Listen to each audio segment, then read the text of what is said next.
Click करें subscribe button पे और दबाएं इस बेल आइकन को सबसे पहले टेक्नोलॉजी और एजुकेशन वीडियो। स्वागत है आपका टीआरटी इन हिंदी पे। जैसा कि NIOS के DLED की परीक्षा जो एग्ज़ाम होने वाली है आगामी समय में, उसकी तिथि तय हो चुकी है और किस दिन वो एग्ज़ाम होगी मैं आज आपको इस वीडियो में बताने वाला हूँ। साथ ही साथ डिस्क के रसीद को जमा करने के जो सारी दिक्कतें प्रॉब्लम थी और कुछ अफवाहें थी उस पर भी मैं इस वीडियो में बात करूंगा। क्योंकि वीडियो बहुत दिन से मैं नहीं बना रहा था, अभी बहुत सारे वर्क ऐसे पड़ गए जिसमें मैं थोड़ा व्यस्त रह रहा हूं, जैसे कि मूल्यांकन का कार्य में अभी तक मैं हूं और साथ ही साथ एक ट्रेनिंग भी हम लोगों का चल रहा है, जिसके कारण से मुझे टाइम नहीं मिल पाता है वीडियो बनाने का।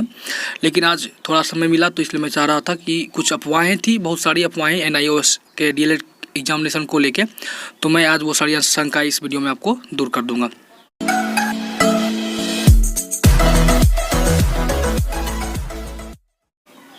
तो जैसा कि चलते हैं DLED एग्जाम की ओर। यहाँ पे आप देख पा रहे होंगे तिथि घोषित, देश भर में 27 से 29 अप्रैल तक DLED परीक्षा। NIOS की ओर से कराई जा रहे ऑनलाइन DLED कोर्स की परीक्षा 27 से 29 अप्रैल तक होगी। देश भर में यह परीक्षा एक साथ ही होगी। 3 पेपरों में परीक्षा ली जाएगी, जैसा कि 501, 502, 503 पाठ्यक्रम का। मानव संसाधन विकास मंत्रालय के शिक्षक प्रशिक्षण की निदेशक राशि शर्मा ने सभी राज्यों के प्रधान सचिव को पत्र लिखकर परीक्षा की जानकारी दी है। उन्होंने राज्यों की ओर से अब तक परीक्षा केंद्रों का चयन होने की जानकारी नहीं देने पर नाराजगी जाहिर की है। तो ये जो सेंटरों की बात थी, तो बहुत सारे स्टडी सेंटर पे पैसे लेने के चक्कर में कहा जा रहा है कि होम सेंटर लिया गया है, तो आप लोग कुछ पैसे जमा करें तो आप लोगों का एग्ज़ाम बढ़िया जाएगा। तो मैं आपको बता दूं कि इस अफवाह में आप ना आए। होम सेंटर कभी भी DLED एग्ज़ाम की नहीं होगी। जो भी एग्ज़ाम होगी आपकी तो जिला स्तरीय एग्ज़ाम होगी। और इसके सेंटर की जो बात कहें तो वो 1 अप्रैल से 5 अप्रैल के बीच तक आप लोगों को सेंटर के बारे में जानकारी भी मिल जाएगी। साथ ही साथ एग्ज़ाम की जो एक्यूरेट तिथि होगी और आपके एडमिट कार्ड के बारे में जो ब्यौरा होगी, वो सारी चीज़ें आपको पता चल जाएगी। और जहाँ तक की बात करें तो डिश TV की रसीद जो आप लोगों को स्टडी सेंटर पे जमा करनी थी, शायद आप लोगों में से बहुत सारे ने जमा भी कर दी होगी, क्योंकि NIOS का जो भी प्रशिक्षण कार्यक्रम PCP कार्यक्रम पुराने शिक्षकों के लिए था, जिनका नामांकन शुरू में हो गया था। ऐसे तो स्पेशल क्लास शुरू होने वाली है उन लोगों के लिए, तो वो बीच में भी जमा कर सकते हैं। लेकिन ये जो प्रक्रिया है वो आपको एग्जामिनेशन से पहले करनी है और बहुत सारे शिक्षकों ने अभी तक जमा भी कर दी होंगी। तो मैं बता दूं कि बहुत सारे शिक्षक क्या कर रहे हैं कि उन्होंने डिश नहीं खरीदा है और साथ ही साथ क्या कर रहे हैं कि वो इस अफवाह में कि हम डुप्लीकेट रसीद बना के दे रहे हैं और हमारा काम हो जा रहा है। तो इस चीज़ में आपको एक बहुत ही ज़रूरी जानकारी गौर करने वाली बात है कि यहाँ पर ऑनलाइन भी डिश की इन्फॉर्मेशन फिल करने का एक ऑप्शन आया हुआ है, जो कि मैंने पहले भी आप लोगों को बताया था, अवगत कराया था। अगर आप लोगों ने अभी तक ऑनलाइन फिल नहीं किया है और सिर्फ रसीद जमा करके आप इसे छोड़ रहे हैं, तो ये आपकी बहुत बड़ी बेवकूफ़ी होगी। आप लोगों को जैसा कि यहाँ पे जब आप NIOS की वेबसाइट पे आते हैं तो टीचर सेक्शन पे क्लिक करने के बाद यहाँ पे एक ऑप्शन आ रहा होगा, provide the details of DD dish TV for Swayam Prabha channel, click to fill the details. तो इस पर क्लिक करके आपको अपने डिश TV की डिटेल्स फिल करनी और उसमें फिल करनी है आपको अपने डिश TV की सीरियल नंबर। जहाँ तक कि आप लोगों को पता होगा कि फ्री डिश या डिश TV सिर्फ इसी दो सेटअप बॉक्स पे आप स्वयं प्रभा चैनल वागदा को देख पाएंगे। तो अगर आपने इस पे सीरियल नंबर गलत फिल कर दिया है और जो आपने रसीद बना के दिया उसमें कुछ और नंबर है, तो फिर आपको आने वाले समय में आपत्ति हो सकती है। इसलिए अगर आपने जो भी रसीद जमा किया है उस रसीद पे जो आपने UC सीरियल नंबर डाला है वही UC सीरियल नंबर ऑनलाइन भी सबमिट कर दें, क्योंकि इस दोनों सीरियल नंबरों की जाँच होगी और जांच होने के बाद जो शिक्षक इस चीज़ में लापरवाह पाए जाएंगे उन पे कार्रवाई की जाएगी।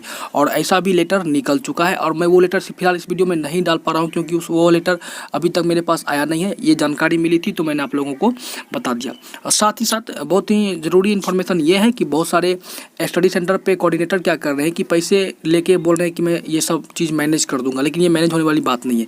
साथ ही साथ बहुत जगह ये अफवाह फैली हुई कि रसीद जो लिया जा रहा है उस पर TIN नंबर, VAT नंबर या GST का होना अनिवार्य है, तो ये ज़रूरी नहीं है। मान लिया जाए किसी ने डिश खरीदा, बहुत सारे ऐसे होते हैं दुकानदार की फ्री डिश के वक्त कोई रसीद नहीं देते हैं, तो वो आप क्या करें, वो उसी दुकानदार के पास पहुंचते हैं तो वो क्या करते हैं कि एक पेपर पे उसका बायोडाटा भर दिया और अपना मुहर मार के उनको दे दिया। तो आप सिंपली उसे भी जमा कर सकते हैं और उस पर भी आपका काम हो जाएगा। NIOS सिर्फ ये जानना चाह रहा है कि आप लोगों को जो 1500 छूट दी गई और आप लोग किस तरह से तैयारी कर रहे हैं। कहीं आपने कहीं बाहर से पुस्तकें खरीद के तो तैयारी नहीं कर रहे हैं, क्योंकि उन्होंने साफ साफ मना किया था कि बाहर से आप पुस्तक खरीद के नहीं तैयारी करेंगे, बल्कि बल्कि स्वयं प्रभा चैनल पे आप लेक्चर को सुने या उनके यूट्यूब चैनल पर से, ऑफिशियल यूट्यूब चैनल पर से लेक्चर को सुने, या नहीं तो उन्होंने ऑनलाइन स्वयं वेबसाइट पे भी इसके मटेरियल को डाल दिया गया था और यहाँ पे भी वेबसाइट पे भी स्टडी मटेरियल डाला गया है, आप यहाँ से भी पढ़ सकते हैं। तो बस ये एक फॉर्मेलिटी है कि आपने डिस्क खरीदा तो उसका रसीद आप जमा कर दें, कोई वैट टिन नहीं जरूरी है। हाँ, ये कोशिश कीजिए कि आपके पास जो ओरिजिनल रसीद है वही जमा करें, डुप्लीकेट मत बनवाएं। डुप्लीकेट बनवाने के बाद क्या हो सकता है कि अगर आप जीएसटी का 6 महीने पुराने का रसीद जमा करते हैं और कल किसी प्रकार से इसकी जाँच हो जाती है तो आप पकड़े जाएंगे कि आप ये चोरी कर रहे हैं। तो इस चीज़ से आप बचें, ठीक है। उसके बाद जो एग्जामिनेशन के बारे में है तो तैयारी अच्छी तरीके से करें, क्योंकि इसका जो जिला स्तरीय एग्जामिनेशन होगा वहाँ पे सुनने में आ रहा है कि एग्जामिनेशन बहुत ही ज़्यादा टफ होने वाला है शिक्षकों की खास करके, क्योंकि बहुत सारे शिक्षक जैसे मन तैसे पास कर जाते हैं और बाद में वो अच्छे गुणवत्तापूर्ण शिक्षा अपने विद्यार्थियों तक नहीं दे पाते हैं, जिस कारण से इस बार एग्ज़ाम बहुत ही टफ ली जाएगी। इसकी तैयारी आप भरपूर मात्रा में रखें और जो भी आपने तैयारी की हुई है उस पर ध्यान दें, उसे रिवीजन करते रहें, क्योंकि ये एग्जामिनेशन आपके लिए मस्ट है। इसलिए मस्ट है क्योंकि 2019 के बाद कोई आप डीएलएड नहीं कर पाएंगे और डीएलएड नहीं कर पाएंगे साथ ही साथ आप जॉब में भी नहीं रहेंगे अगर आप डीएलएड के एग्जामिनेशन पास नहीं करते हैं तो। उसके बाद मैं आपको बता दूं कि ये डिस रसीद हो गया और एग्जामिनेशन हो गया, साथ ही साथ स्वयं की तरफ से मुझे एक कल मेल आया था, उस मेल को मैं आपको दिखा देना चाहूँगा। उस मेल में बहुत सारी ज़रूरी इन्फॉर्मेशन दी गई है। चलिए तो चलते हैं उस मेल की ओर।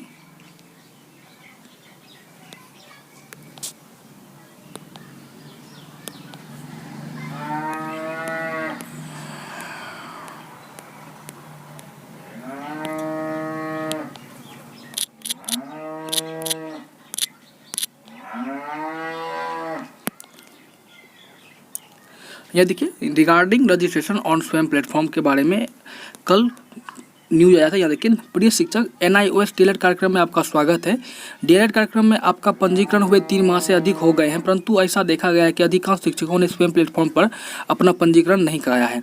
स्वयं प्लेटफॉर्म पर पंजीकरण अनिवार्य है, क्योंकि केवल इसी मंच पर आपको सभी पाठ्यक्रम सामग्री और ऑडियो वीडियो व्याख्यान प्राप्त होंगे। यदि आपका अपना पाठ नहीं पढ़ेंगे तो आप कैसे सीखेंगे और कैसे परीक्षा उत्तीर्ण करेंगे। इस समय 15 दिनों के लिए PCP चल रहा है। PCP के साथ साथ कार्यशाला में उपस्थित होना भी अनिवार्य है। कृपया ध्यान दें कि आप PCP और कार्यशाला में अवश्य उपस्थित हो, क्योंकि इसकी उपस्थिति आपके प्रशिक्षण कार्यक्रम में भी गिनी जाएगी। परीक्षा में बैठने के लिए PCP में 75% उपस्थिति अनिवार्य है, जिसके बगैर आपको परीक्षा में बैठने की अनुमति नहीं दी जाएगी। आपको यह भी सलाह दी जाती है कि कृपया किसी भी व्यक्ति को किसी भी कार्य के लिए किसी भी राशि का भुगतान न करें। PCP में उपस्थित होने के लिए, असाइनमेंट के लिए और कार्यशाला में उपस्थित होने के लिए कोई शुल्क नहीं दे। किसी भी कार्य के लिए अध्ययन केंद्र को किसी राशि का भुगतान न करें। यदि कोई अध्ययन केंद्र राशि मांग रहा है तो उसका रिकॉर्ड करें और NIOS के भेज दें। आपको यह भी सलाह दी जाती है कि अध्ययन सामग्री का कोई भी BPP अथवा कोई पार्सल स्वीकार न करें। NIOS अपने शिक्षकों को किसी प्रकार का कोई पार्सल अथवा अध्ययन सामग्री नहीं भेज रहा है। डीएलएड परीक्षा की अध्ययन सामग्री, ये कुछ वेबसाइट दी गई हैं और यहाँ पे कुछ परीक्षा में जो ऑनलाइन आपको सबमिट करना था फॉर्म के लिए, उसकी कुछ इन्फॉर्मेशन दी गई है।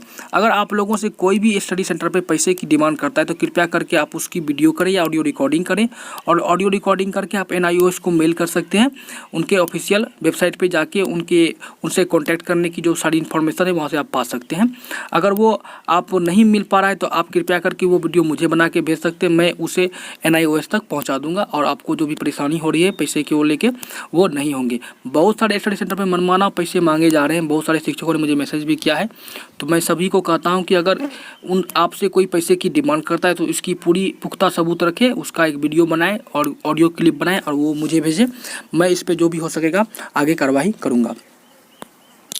आज के वीडियो में बस इतना ही मित्रों। मैं अक्सर वीडियो नहीं बना पा रहा हूँ, इधर से कोशिश करूँगा जो भी ज़रूरत की वीडियो होगी मैं वो आप तक बना के पहुँचा दूँ। ऐसे उलझुल बातों के लिए रोज़ वीडियो बनाना मुझे सही नहीं लगता है। जो ज़रूरी होती है बस मैं वही वीडियो बनाता हूँ। तो तब तक के लिए धन्यवाद।